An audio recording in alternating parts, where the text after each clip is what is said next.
বয়স যখন 18-র দোরগোড়ায়, তখন এক দুঃসম্পর্কের আত্মীয়ের মুখে শুনলাম আমায় জন্ম দিতে গিয়ে মারা গিয়েছিল আমার মা।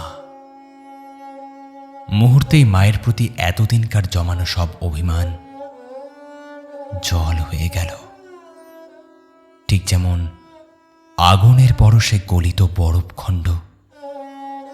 এতকাল নিজেকে নিষ্পাপ ভেবে এসেছিলাম, কিন্তু আজ আয়নার সামনে দাঁড়াতেই আমার বিবেক আমাকে কাঠগড়ায় দাঁড় করিয়ে দিয়েছে।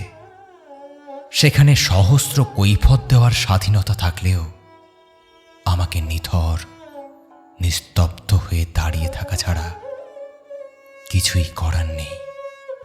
আর ঠিক তখনই আমি নিজে থেকে বনে গেছি খুব সাধারণভাবে খুনি। অন্য কেউ হলে হয়তো সব দোষ ঈশ্বরের উপর চাপিয়ে দিয়ে নিজেকে নির্দোষ দাবি করত, আমি নিশ্চিত।